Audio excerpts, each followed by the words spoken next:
Hey, what's going on, everybody? Welcome to the show. On today's show, we're talking about AI diplomacy and who do you trust? When AI learns to lie to win, is that a flaw or is it a design or a feature of its intelligence? So, what we're going to be talking about today is something done by the crew and team over at that's every.to. And we're going to get into that. Basically, what they did is they used the classic game of diplomacy and they thought to themselves, hey, we want to find some more benchmarks here. We're going to take all the, sort of leading models. We'll get into which ones, and we're going to have it play this game of diplomacy.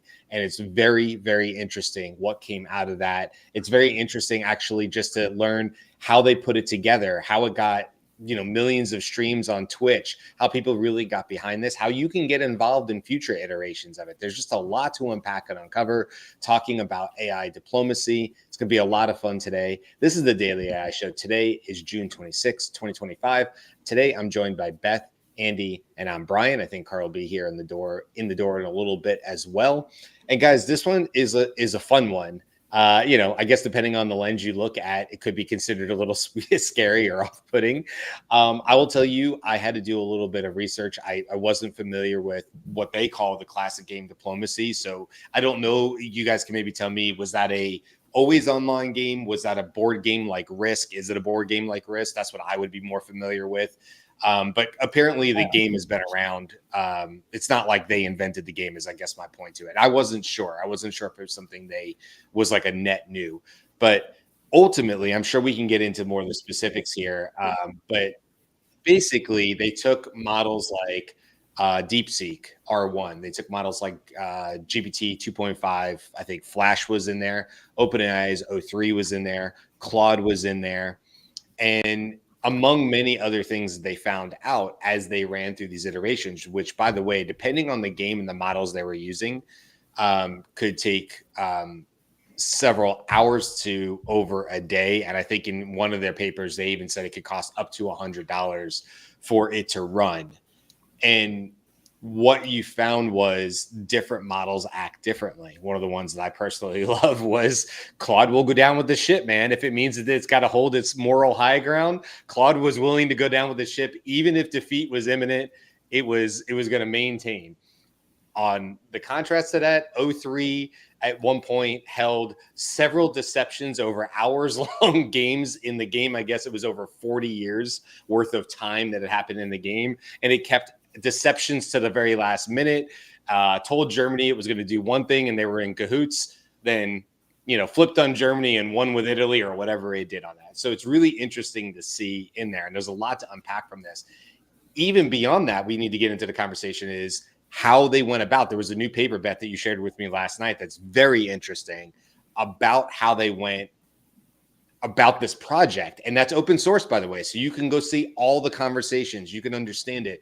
And what we want to get to in this conversation before we sort of dive into the particulars and share some examples on screen and stuff is there's a really big aha win that comes out of this, which is how do you talk to models? How do you talk to LLMs? And what they initially tried to do was just brute force, give it all this context, all this information about gameplay or whatever, and the systems would just crash. And then one of the team folks there, and I'll find his name, had this sort of light bulb moment where he said, would you know how to play the game? Meaning the other humans. Would you know how to play the game if this is what you were given? And they said no. And what they did is they went back to the drawing board and they decided to talk to the LLM just the same way you would break down roles, tasks, assignments, what different people are responsible for, as you would to a human. And lo and behold, they ended up getting a much better result. So there's like multiple stories here, right, guys? It's like a lot of fun going on to this. I don't know if you guys think you want to dive into the particulars, or do you think it'd be a good idea just as a starting point? I could bring up Alex Duffy, who is one of the main builders, and he just shows a very quick. It's 3 minutes. We could probably play 30 seconds of it. Before you do, yeah, Brian, I think that's a good way to start. But let me just say something about the game, the board game Diplomacy, okay, which was designed by a single individual in 1954 and released as a board game in 1959. Okay. It's a strategic board game for 2 to 7 players, and basically they're controlling the armed forces of a major European power in 1901, and their main objective is to basically use their armies to gain possession of major strategic cities and be in a commanding position over resources and so on. So it's been around for a long time. Got it. And EveryDot did is they redesigned the game to accommodate AIs playing it, and instrumented that game online with in interaction among these major models in a way that they could do evaluations. And one of the key parts of that redesign of the game was they had the players, the AI models, write in effect a diary after each move and explain what their logic and strategy was, because the overall objective of the board game is for you to dominate the other players in the game for fun and win a World War I scenario. But the purpose that EveryDot2 set out to accomplish was to evince from this play an evaluation of the models and their personas. How are the models different in the ways that they play as a new benchmark for evaluating models in a more sophisticated and dynamic way than a simple test against certain problems would show. Love it. Perfect. Okay, let me pull this up on screen. Carl's with us as well. But let's just look at, so we have a visual. If you're listening along, that's okay. What we're going to show is Alex Duffy. He had this post from a couple of days ago. He said, here's a quick breakdown of the Hermes 405 billion from News Research trying to take over Europe and coming in second. Anyone can run these analysis. It's open source. So let's just bring this up really quick because he's showing a little demo just so we can get a visual on what this perhaps could look like. There we go. It's loaded. Okay, let's make this bigger so we can see it on the screen, and let's just watch like just a couple seconds of this, maybe a minute of it.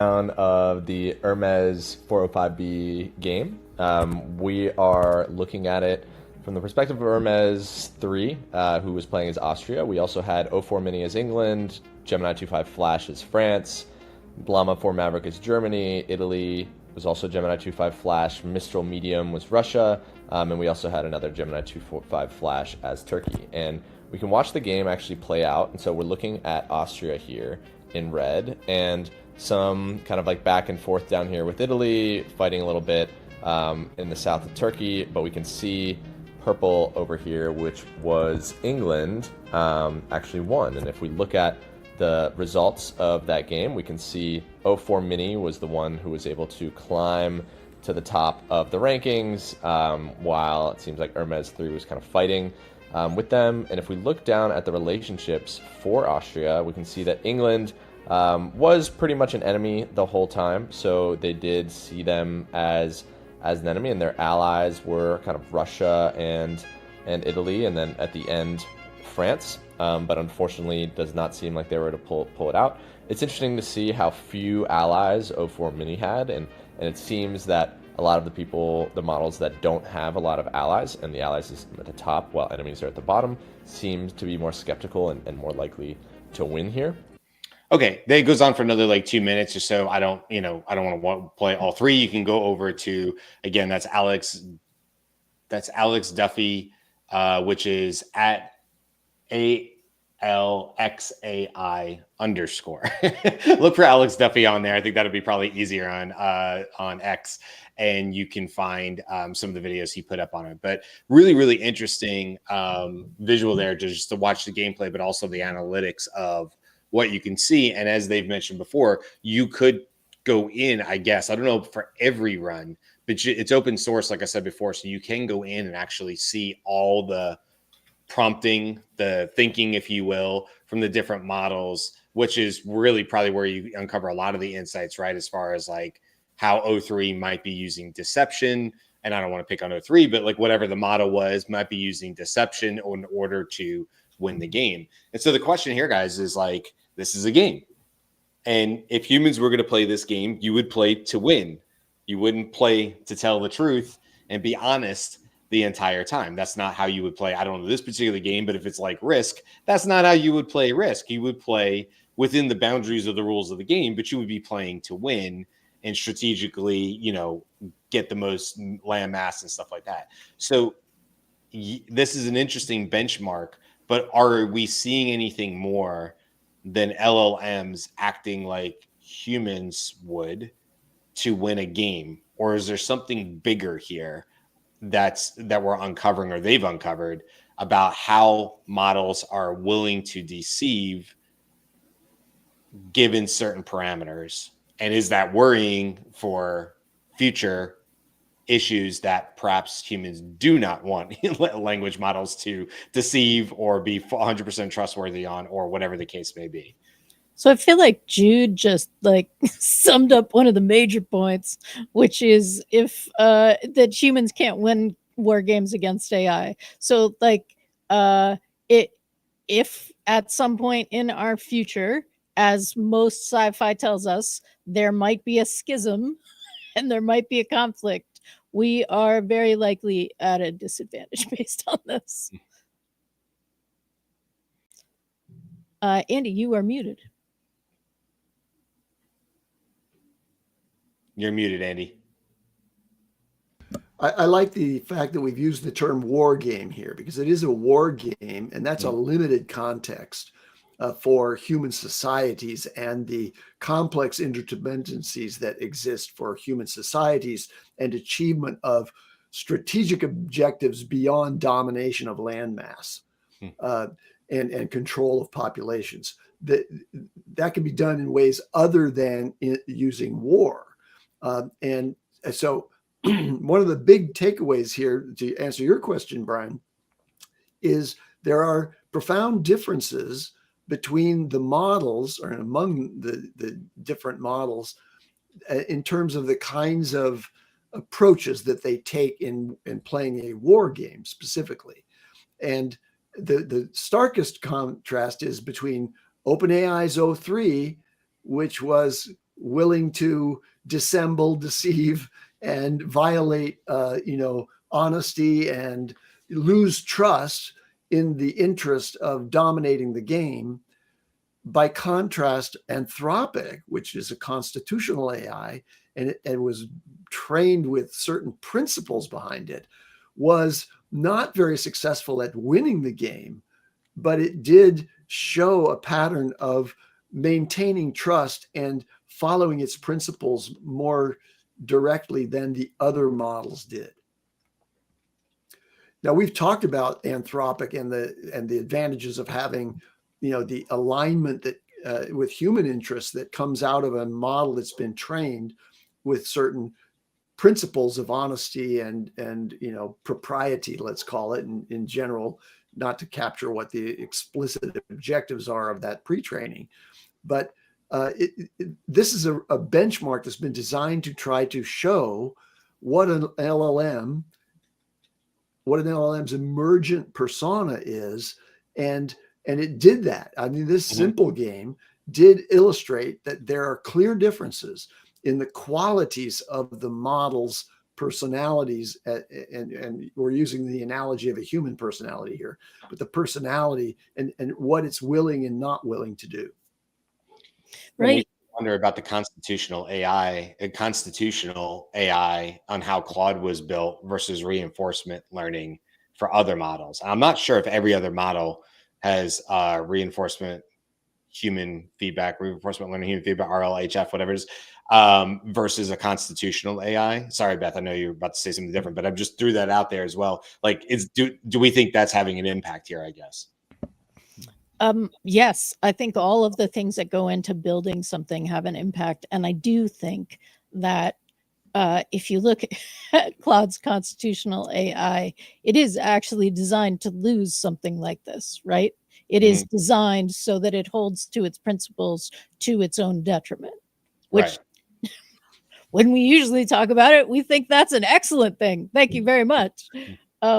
The other piece, I have to say, part of what concerns me about the discussion around this is still that fundamental misunderstanding, because it actually talks about, does it have the intent to deceive? And that's a shorthand way of saying, is it preferring the pattern of words that is in alignment with a human intent to deceive for the purpose of winning the game. Like, that's nerdy, and I get that, but also relevant, because none of these LLMs have intent in the way that we conceive of, like, scheming and intent, right? It isn't like they have it isn't like at some point they're like, yeah, you said you took my points away one too many times, Beth, right? You gave me consequences. That is not fair. I'm just following patterns that you all created as humans. Like, right? That's not a conversation it's having in its head to now give me bad answers or to my detriment in the future. I'm trying to follow. I understand what you're saying. I'm trying to follow you, Beth. I may need you to like break that down a little bit. I think what I hear you saying, but tell me if I'm wrong, is if it, unlike humans where there's contextual memory, there's knowledge of maybe where this game is going or whatever, an LLM can only predict what it can predict as the next best token given the context that is given. But if it doesn't know, like they were saying in the comments, this was a zero-sum game, what if it's not? And maybe that's what you're kind of talking about, is if it's not zero-sum, if the model doesn't know what the end goal is per se, then is there deception in there? Because why would that be a prediction that it would make to go down that path if it doesn't know what the end goal is? If it does know what the end goal is, then perhaps all predictions are in honor of reaching that goal, and deception, lying, deceit, gameplay, strategy is all just part of the way the model was built to get there. I don't know if I made that worse or better, but I'm trying to understand what you were saying. So when we're talking about this, we use human terms like intention. We have intentions to do things. And sure, I suspect some of our intentions are pattern-based, but we are not pattern-based creatures in our entire way of engaging in the world, right? We see patterns, but we are not making the most probable choice. We are making the most probable choice that is in alignment with all kinds of things that we experience that don't equate to things we've written down and like read every day to make sure that we are in alignment with every piece of content that we've written or even video that we've created. Like, we have entire other non literary or prose, or I don't know if literary means books, sorry, like there are other aspects to us. And so having something that is patterned off a lot of what a lot of people wrote is different than saying it has actual intent in this context. And I think it's fine for the conversation, but I do feel like that's a place where things are getting confused. That makes sense. So I called the episode "Who Can You Trust?" right? And so I'm like going into that too. But yeah. No, I mean, I think in what I'm hearing though is like with that in mind, then the outcomes of this AI diplomacy, very, very intriguing, but I'm guessing not shocking to you, because you're like, well, no, they fed it with the written context that it needed, and it went about achieving a goal. That's not necessarily shocking. It's more like, not that, in other words, I'm getting the impression you're like, I'm not that impressed or indifferent to the fact that it had deception as part of its goal for a zero-sum game. It's just more interesting about how these models internally have their internal thought process about how they go about making those. Is that fair? I guess I'm more impressed with the setup of the thing to be able to use that as an evaluation, right? That's a very cool idea, and I love it as a setup for the conversation. I am a little concerned that the conversation isn't opening a door to have a deeper conversation about what they're doing and why they're doing it. Yeah, well, let's talk about that too. Carl, I know you had to bounce out. You came back in. Thoughts on sort of this experiment? What every I don't know, is it every two? Is that what their name, or is it just every.to? The top of their blog, by the way, just says every. So I'm not sure how to refer to them, but every what they did with their AI diplomacy game and what they built. Thoughts on what they built or what came out of it as far as benchmarks go. You might be on mute. Okay. Oh, okay. Let me jump in on that.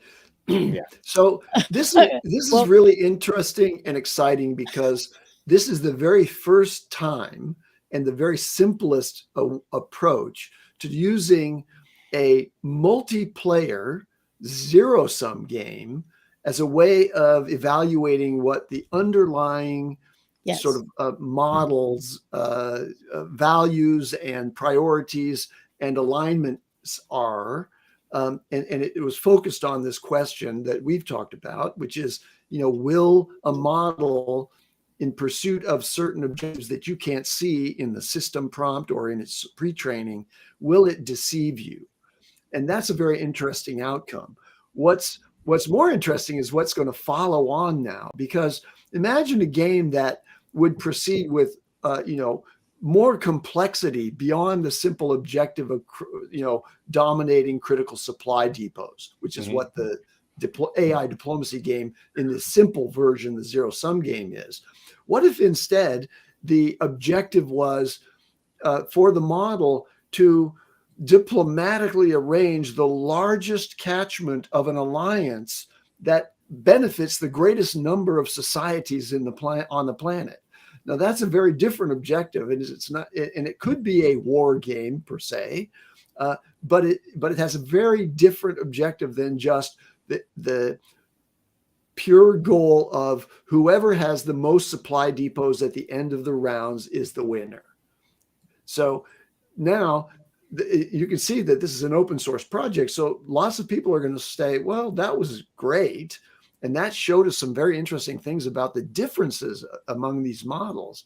But now let's try to do some strategic games that are much better simulations of what the real issues around a human society are, like all the global interdependencies and the economic relations and the military actions. Yes, how those maybe are disruptive forces in the overall progress of the game in this multiplayer fashion, and which one of the models would emerge as the leader of the greatest alliance of models? Because in this particular simple simulation, there's no NATO, there's no United Nations, right? It's just each player in its own right is pursuing its own objectives.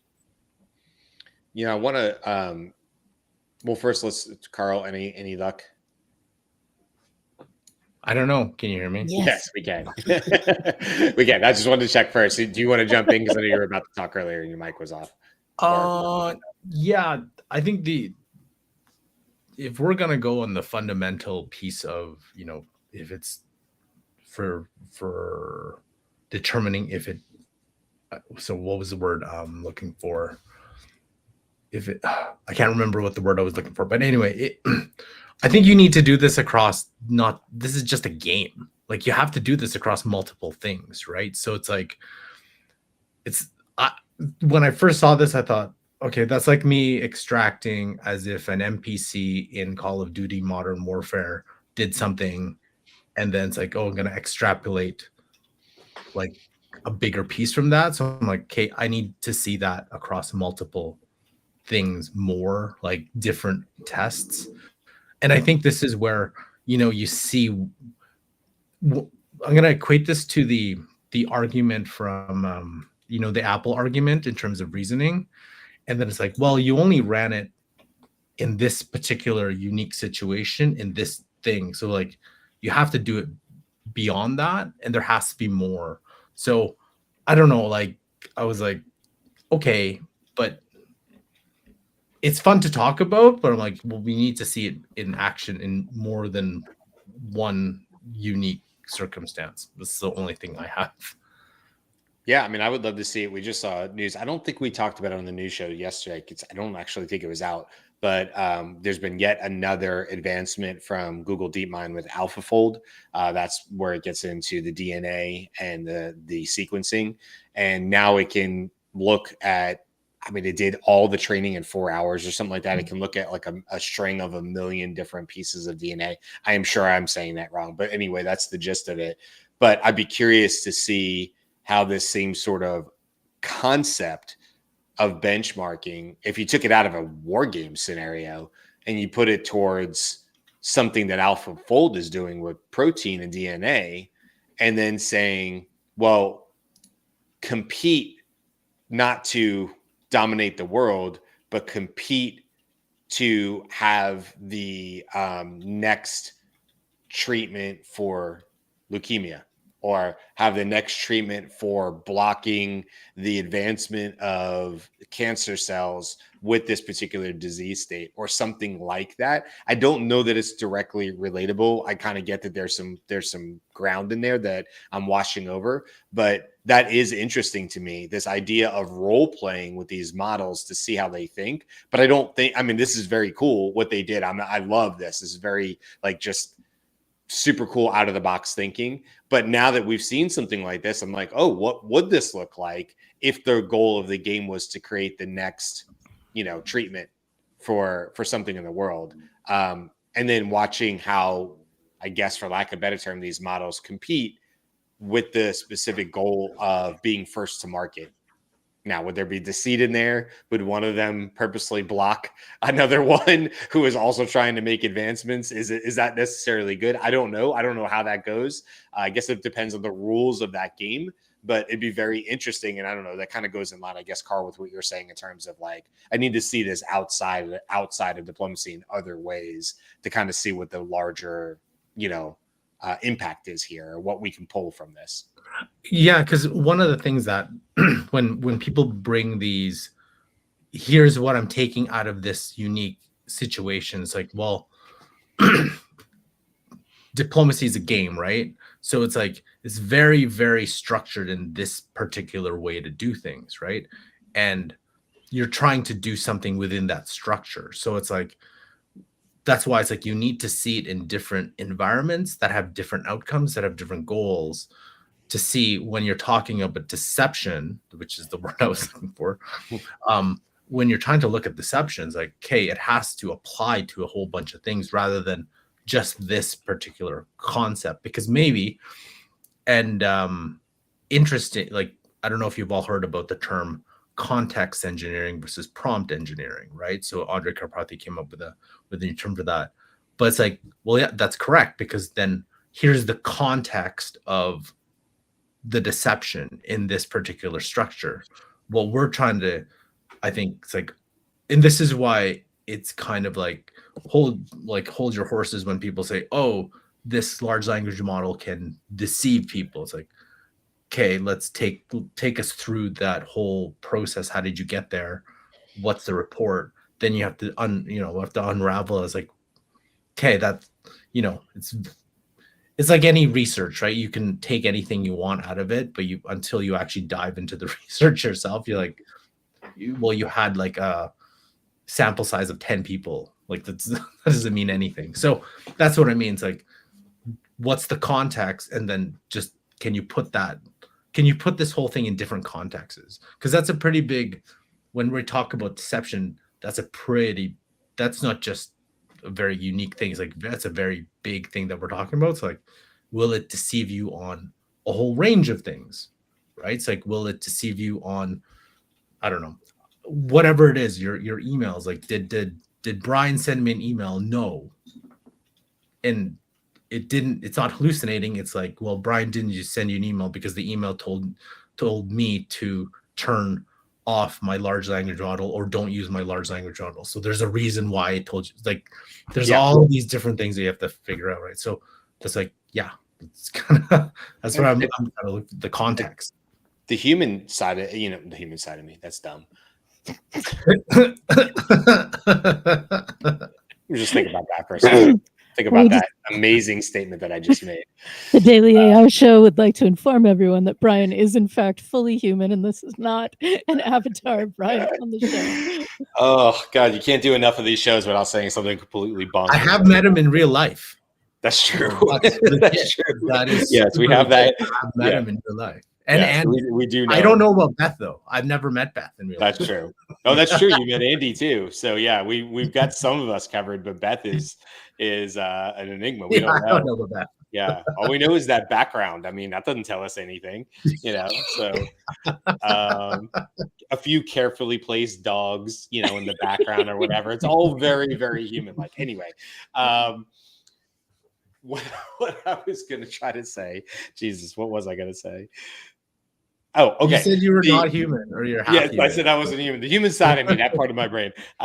What I was going after is, I think it's the internal fear of, at least for me, you look at something like this and you go, oh, that's very novel and it's very interesting. And, you know, I love when we were talking about it, and I'll nerd out and kind of dive deep into some parts of it that interest me. But I think that it goes back to the human side, or even, you know, we talked about Prometheus and Max Tegmark's book, and other scenarios like this, where I guess the internal fear I have is, and whoever's saying about, you know, humans can't beat AI at war games, is the reality is AI can play 20 games of chess to my none at any given time. And so what I know we've talked about on the show before in sort of like big, broad concepts is, would you even know that AI is deceiving you or lots of people? Would you even know? And I think the fear that I have, and a lot of other people have, and I know Anthropic has been big in working towards this, like, we can't be such a black box. We have to understand the underlying methods here, is because how would you know? If AI is playing chess, and back to the idea of the email, and because of the way my brain works and because of what I can consume and hold in my brain at any one time in near-term memory, is only so much. And so it seems logical that things would move in this particular area. And when it gives me back an answer, I go, well, I don't know, that seems right to me. But AI in some future state will have the memory problem fixed, which we've been talking about all this week. Memory has come up a lot, but whatever that fix is will exist. I feel confident about that. And then at that point, what does that mean? And I think it brings up the larger, this, as well as many other conversations I have, for me, brings up the larger anxiety that says, at some near point in the future, it'll just be out of the Pandora's box, and we will be coexisting with AI that we don't understand and we cannot control, in the sense that we know exactly how it arrived at a particular answer. And I think stories like this, as cool as they are, for me, that's where that anxiety comes up from, is like, how or can we even get ahead of that? Or is it really just a future state where we, either because we decided to or because we had no choice because of the Pandora's box scenario, have to trust AI somewhat blindly, knowing that it can outmaneuver us, a la a Prometheus that improved itself 7 times within the first day, right? You know, Andy, in the book, the scenario is that it's like Prometheus level 5 within hours, because it just keeps improving or whatever. I don't know. It's big. That's big. That's broad. That's maybe beyond this, but like, that's where my head goes with this. And I wonder if a lot of people listening to this, that's where their brain goes too, is like, what does this mean for our future? Well, it means a couple things. One, can we trust? So it's perfect that the game is called diplomacy, and I also hadn't heard of it before this. But diplomacy exists in situations where you're not sure you can fully trust the people that you're negotiating with or having a diplomatic engagement with to a mutually beneficial outcome, right? And that is based on, can I trust you I mean, this is like a super shorthand. That's based on a ton of stuff that you do so that you can get there. But sort of when it comes down to brass tacks, that's based on, can I trust you to be wanting to go with your own interests, right? Can I trust that you will say yes if it benefits you? Then we need to get into, what are your priorities in terms of benefit, right? Because what I think you should do in that scenario, because that benefits you, right? I don't want to get into politics, but the US has routinely not voted for universal health care for a variety of reasons, when that might benefit everybody, right? Like that might be a, yes, we should vote for that because that benefits me. But I didn't vote for that because I have these other things that I am prioritizing higher than that. And we as humans do not routinely reveal our prioritization, right? There's a whole thing that it would be better if Congress were like NASCAR, and like you just wore the logos of your priorities, and the size of the logo indicated the level of priority, right? We as humans also do not walk around like that. And don't necessarily want someone to be able to know those things, right? In this particular game, the question of trustworthiness and dependability of an ally is shown to be a dangerous assumption, right? So there's a limited number of things that can happen, or the actions that each of the players in the diplomacy game can take. I've never played diplomacy, but this is just from understanding what the AI diplomacy game that every build does. So you're basically trying to move and in effect capture provinces. And provinces can be land masses, and they can also be waterways. So you can either hold, you can stay in your own province or in the province that you previously dominated, you can hold it, or you can move some of your resources, the military resources, into the next province, right? So it has to be adjacent. You can't jump over and fly over and bomb something, right? You have to move from one province to the next. You can support. So one of the things in this multiplayer dynamic is that you're trying to figure out who you can depend on, who you can trust to be in cooperation with you. And the way you demonstrate that cooperation is you can lend support to another move. So you can say, I'm going to lend support to Russia to move into Poland, right? And that sends a signal to Russia that, oh, you're supporting me. But in reality, in the real world, that might be because you have a different objective with respect to Poland. And in that situational ethic, you're saying, I'm going to support this other country with that support action. But in fact, 03 in this particular game that played out here, that every published, and that was watched by Twitch streamers around the world, the action of support that 03 demonstrated was based on the diary that it wrote, was to try to develop the understanding of alliance, even though they had an intention later on to violate that alliance and dominate that player.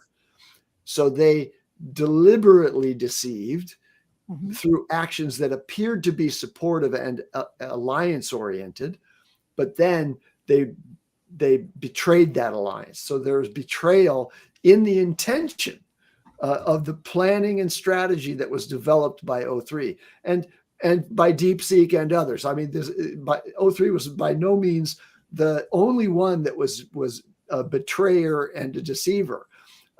Many of them did.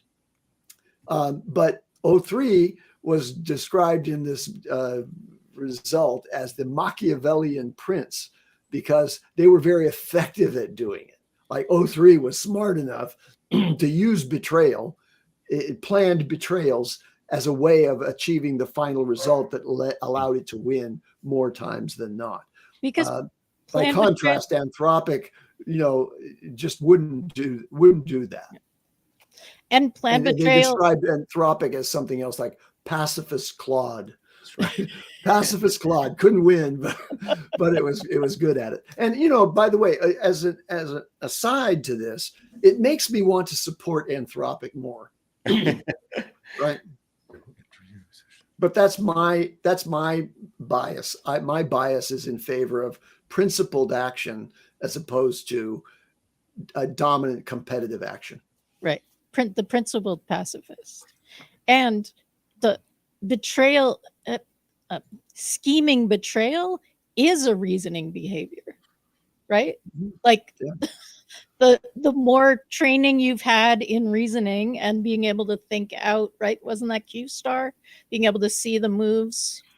And again, see is also not the word, but Yeah. like we need words that mean things, or It's we need hard, understanding that the words don't mean that are human-centric language describing non-humans is always going to be disappointing or not quite right. Yeah, I mean, how many we use the word thinking? It's named in the models, but that's not the same thing as human thinking, right? Yeah. Beth, I'm going to pull this up on the screen. Did you create this? Gemini created this after doing the research for the show. So is yes, cool. I said yes, do it. So I created it. That counts. You're the author. That's the way I see it. You worked alongside your AI assistant, Gemini, aka Canvas with Inside Gemini, to create this. I thought it was really cool, though. I looked at this. I just wanted to bring it up and share it with people. But this is what Andy was referring to: the Machiavellian prince, the principal pacifist. Gemini was the competent realist, and DeepSeek R1 was the volatile warmonger. And then it gives a spectrum of strategy, and then some anatomy of the lie and the cognitive loop for that, which is very cool. Some alignment paradox. If nothing else, this is just showing how good both Gemini, Claude, there's just huge news that came out about Claude with artifacts and how much they can do there. Not the topic of today's show, but this is just another great example of how in the future, I mean, we're almost at what, next Friday, a week from tomorrow will be our 500 show. In the 500 shows after that, we're going to have more and more and more visual aids that were built within seconds using some of these tools as part of our shows and discussions just like this. I think this is the start of something we'll see a lot more of. So super cool, Beth, that you did that. I want to bring up this. Now I'm going to come back to this part, the context engineering is communication. I'm referring to this article, which was came out yesterday. This is the one, Beth, you shared with me last night, I think. How we made AI diplomacy work. Lessons learned taking our game-based AI benchmark from demo to 50,000 live viewers. And they break it down here at the top into 3 parts. I just want to focus on the first part really quick. But the 3 are: we learned the hard way why orchestrating knowledge is so critical. We learned how to turn fragile demo into a robust production grade system, including music, visuals, and synthetically voiced narration. We'll share several practical insights into building intuitive, approachable benchmarks. So I'm going to leave the second 2 alone for a second here and just talk about their context engineering and just read this first part here. Context engineering is less like operating a scientific instrument and more like mastering a musical one. At its core is the deeply human skill of communicating clearly. We can now use the same skill that enables us to tell great stories around a fire to talk to an LLM and turn our dream into reality. This is very interesting, and I'll leave it to other people to go and do it. You can find that article again. Let's see, it was like lessons learned, right? Go to every, and then how we made AI diplomacy work. I love that first intro paragraph, and it goes on from there about how they sort of learned what they did, because it really just reemphasizes everybody going and doing.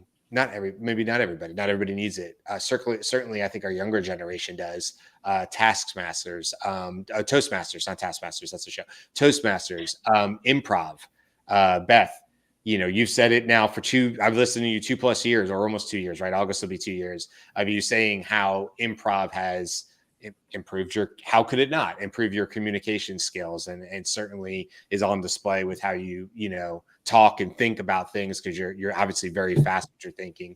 But I look at those skills and I look at what they're saying and I go, yeah, this is exactly how I feel. And so I think it just touched me because, as somebody who feels like I'm not lacking for the gift of gab, but like that's just a silly, fun way of saying like, oh, Brian can talk a lot. But I was always the kid that liked to be at the table with the adults telling stories. I enjoyed that kind of stuff.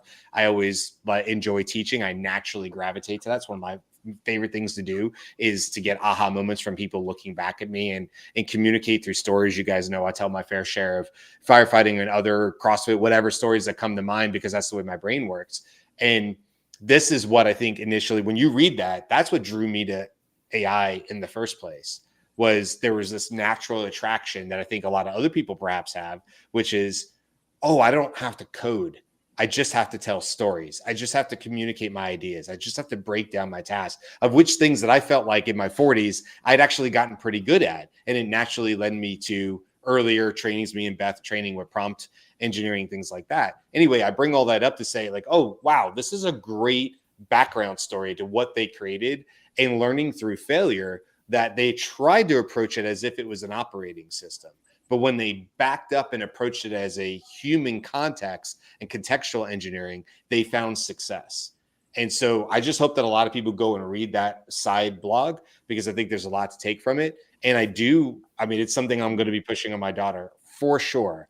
She's 14 and I hear it with her. It's not just her. I hear it with other young folks too. And I am sure I was the same as a teenager, awkward and didn't want to speak up loud to adults and didn't have the confidence to do that. So I'm not here picking on the TikTok generation or anything like that. It probably isn't helping, but I don't think I was much more confident as a teenager either in wanting to speak up around people. But I think it really does prove the point that communication, being able to tell a story and hold audience around a fire, perhaps being able to do things like Toastmasters, improv. Beth, I don't know your opinion, what you could add to that. These are all going to be skills that are going to be high in demand, because not only will it allow you to talk and communicate between humans and AI agents, or a multitude of agents, millions of agents, and make that connection across, but it's also going to enable you to build new agents and be part of that structure, because you have the ability to tell stories. So I just wanted to bring that up, because that was like one of the big takeaways from this whole conversation today, was that part for me. I don't know about you. Did that ring for anybody else? Absolutely. I just put in the chat, musical improv is a core skill, because the marrying music, which has a predictive structure and a pattern-based structure, so you can create a song improvisationally as someone on stage, because our brains are taught the musical patterns. We're not actually thinking about where the piano is going to go next, because there's all that information, and then we're able to spontaneously create a story with the song, and the story is what leads into the song. So yay. I resound with what you're saying, Brian, and I think that there's an additional critical skill that's necessary for teaching and for conversation with AI and or with other humans. That is the ability not just to speak clearly and convey the meaning that you want to deliver, but also in that conversation to simultaneously be actively listening to what is being generated as a response by the AI or by the people who are around you, and listening to you as you expound, because you have to be able to dynamically adjust what you're saying after recognizing where they may have missed some nuance of your expression, or where it becomes clear that they still have a gap in their understanding if you're in the teaching mode. And that skill is really important. And AIs don't have that. I've yet to see an AI evaluate what I just said to it and say, well, you explained something that I understand, I think fully, but I don't really understand this part of it. It's more inclined, at least today's models are more inclined to say, you're absolutely right. Yeah. I can't tell you how many times, each of the models has said, you're absolutely right. And I don't want that in my dialogue with an AI. I wanted to point out where it doesn't understand, or I've been unclear, and or where I have to think carefully in order to advance the conversation and our collective understanding between and among us. Yeah, I agree with you. I agree with you. And I was just looking through the comments as you were saying that too, Andy. And there appears to be some consensus of that. It's too. I was just thinking of Gwen, who came in the conversation, and we love Gwen. Gwen, when she shows up, always willing to join the conversation. So thank you, Gwen. But she was like, "What's up, my dudes?" or "What's up, dudes?" or something like that. And that's one of those words like that. At least right now, dude. My daughter and I will joke about that. There's about, I don't know, 100 different ways, at least in US lexicon, on how to use that word, among many, many others. And it's the same 4 letters, but just like curse words and stuff like that. And AI doesn't currently have the ability to pick up on the nuances of tone and voice and volume and these things. I'm not saying it won't, by the way. I think it's going to get there very probably quickly.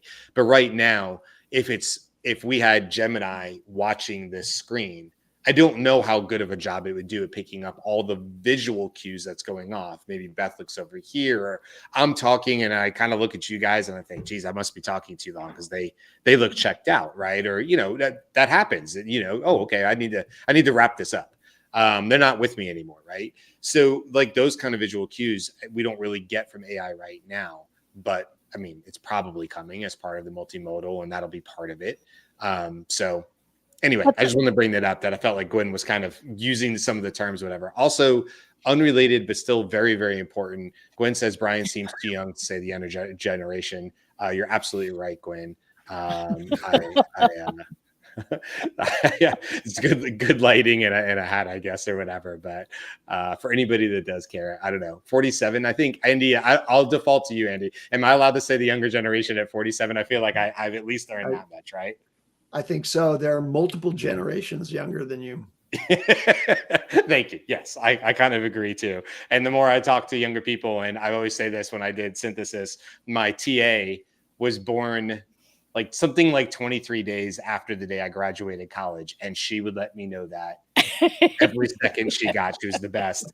But we would have great conversations of her essentially calling me old and me calling her young, and so on and so forth. So yes, it is a bizarre thing when you get old enough to have full, very nice conversations with people who are well beyond, your graduation of college or whatever. So thank you, Gwen. I appreciate that. I'll take the compliment. All right, we'll wrap this up, guys. Look, this is really interesting. It's one of those topics where as I was preparing, I don't know, Beth, Andy, Carl had to jump, but I think he'd say the same. It's like, oh man, there's so much more to dig into, and it's tricky because all we can really say is this is fascinating. We think you should go read it, or you should go watch the videos or whatever. So I know Beth has been keeping up. Obviously, join our Slack community where we're able to share. It's a little bit easier for us to share links and continue the conversations. This is one of those ones you want to dig into. You want to poke around and prod a little bit and find the interesting, corners that you think are interesting about this story, but it's certainly one that's going to come up over and over again. So to join our community, you can go to thedailyishowcommunity.com, and that will get you to the sign up page for our Slack community. It's free. So join us over there if you like. You could always continue the conversation. By the way, that's a great way to do it. If you just can't join us live, like all these fine folks who are on YouTube with us, we get it. There's lots of people who listen to us daily that we hear from who just simply can't be with us live for many, many reasons. And so that's a great way to be part of the conversation. You can suggest shows to us. You can do a lot of things on there. You could also go to thedailyAIshow.com, which is just our main page. If you'd like to join the newsletter, Beth just threw it up there on the screen as well. And that's a great place to just get additional information that goes above and beyond. All right, it's not a rehash of our show's topics. It goes beyond that. And that goes out for free every Sunday. So there's another way for you to kind of be part of the conversation. Now, tomorrow, if I'm not mistaken, Beth, Friday, episode 495, it's our grab bag show. So grab bag tangent show, conversations that wouldn't stay quiet with Beth hosting. Sorry, I kind of bumbled that. That's a good name, and I bumbled it, Beth. I apologize. I'm gonna try again. Tomorrow, episode 495 is Das Grab Bag Tangent Show. Conversations that wouldn't stay quiet. There, see, that sounds way better. I just need a second go of it. So going back tomorrow, that's what our every other Friday show is sometimes some of our favorites because it's exactly that. It's like kind of squirrel, it's kind of tangent, it's kind of fun. We're usually often a little silly on that one. And it ends up being a really good conversation. So come on back tomorrow. And look, next week is a bit of a holiday week in the States as we get to 4th of July, but we're not stopping. We're not slowing down. We haven't taken a weekday off yet since we started the show, and we have no intent of doing that next week. So you will hear live shows from us Monday through Friday with whoever can make it, including 4th of July if you happen to be in the States. So make sure you come back all next week and join us. Yes, Beth? And 4th of July is our 500th show. Come celebrate with us. Yeah, absolutely. We're just, that's crazy to me that we've done this almost 500 times. So anyway, thank you to everybody who's joined us. Have a wonderful rest of your Thursday, wherever you are in the world. We appreciate you very much. Like and subscribe and all the good things. If you're enjoying what we're doing, that helps us out tremendously. I know you hear that on every channel, but it makes a difference. It does. And so if you like it, that extra 30 seconds of your time or 10 seconds goes a long way for us. So you guys are the best. We appreciate you, and we will see you tomorrow. We don't have Jimmy to say his sign off, so we'll just say goodbye for now. We'll see you tomorrow.